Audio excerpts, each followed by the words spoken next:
మీ business ఏదైనా మీ ఊర్లో promotion చేయాలంటే అది సుమన్ టీవీతోనే సాధ్యం. ఇప్పుడే సంప్రదించండి. అందరికీ నమస్కారం. హృదయపూర్వక శుభాకాంక్షలు తెలియజేస్తున్నాను. ఎన్నికైన ప్రజాప్రతినిధులందరికీ కూడా ప్రత్యేకంగా కె శ్యాంబాబు గారు, బస్తిపాటి నాగరాజు గారు వైవిధ్యం ఉన్న ఫ్యామిలీస్ నుంచి వచ్చారు, కానీ చరిత్ర సృష్టించారు. మరొకసారి మీకు ధన్యవాదాలు తెలియజేస్తాను. దేవుడు అవతారాలు ఎత్తుతా ఉంటాడు, రాక్షస సంహారం చేయడం. ఇప్పుడు కూడా దేవుడు ఓటర్ల రూపంలో అవతారం ఎత్తి రాక్షస సంహారం చేయడం చెప్పిన మనం సినిమాలో చూసింటాం, బుక్కులో చదివింటాం. దేవుడు అంటే కిరీటం పెట్టుకుని వస్తాడు, దేవుడు అంటే పిల్లల గురి ఉంటుంది, అనుభవం గదా ఉంటుందని. కానీ దేవుడు ఇప్పుడు ప్రజల రూపంలో ఓటు ఆయుధంగా చేసుకుని వచ్చి మమ్మల్ని అందరినీ గెలిపించి అరాచకాన్ని, అవినీతిని అంతమొందించి అహంకారాన్ని తుదిముట్టించిన ప్రజలకు మరొకసారి నేను ధన్యవాదాలు తెలియజేస్తున్నాను. ఎన్ని రోజులు కూడా ఒక విధమైన టెన్షన్ ఉండేది నా మనసులో. ఎలాగా యుద్ధం ప్రకటించారు కదా వైసీపీ మీద, మరి నాకు ఉపశమనం కలుగుతుందా లేదా, నాకు చిన్న అనుమానం, భయం ఉండింది. ఈ రోజు హాయిగా నిద్రపోయాను, నిన్న మొన్న చాలా ప్రశాంతంగా నిద్రపోయాను. ఎందుకంటే ఈ రాక్షస పాలన అంతమంది. మరి మనం ఇంకొకటి గుర్తుపెట్టుకోవాల్సింది ఏంటంటే, దేవుడి కంటే రాక్షసుడికి ఆయుష్ ఎక్కువ ఉంటుంది. రాక్షసి మళ్ళీ లేసి గుర్తుంటుంది, జాగ్రత్త సుమా.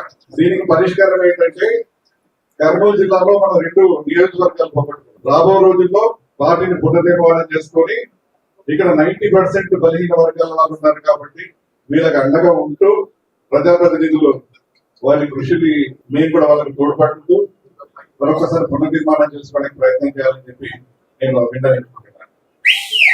ఒక ఎంపీగా, ఒక ప్రజా సంఘ నాయకుడిగా నేను కొన్ని సూచనలు చేయదలుచుకున్నాను.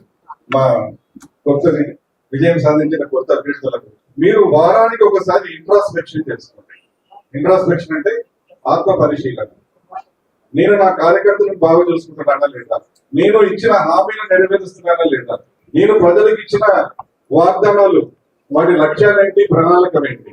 ఈ విధంగా 3 పాయింట్స్ తో మీరు ముందుకు వెళ్ళారంటే ఒక్కసారి కాదు, రాబో రోజుల్లో ఇంకొక 4 సార్లు మీరు ఎమ్మెల్యేలుగా, ఎంపీలుగా విజయం సాధిస్తారు. కార్యకర్తలకు కూడా ఒక మనవి, మీ బాధలు వర్ణాతీతం. మామూలుగా మన ప్రాణం వదిలిన తర్వాత యమలోకకు పోయి నరకయాత్రలు పిలుస్తాం. అలా కాకుండా టీడీపీ కార్యకర్తలు ఇక్కడే భూమి మీద నరకయాత్ర అనుభవించారు 5 సంవత్సరాలు.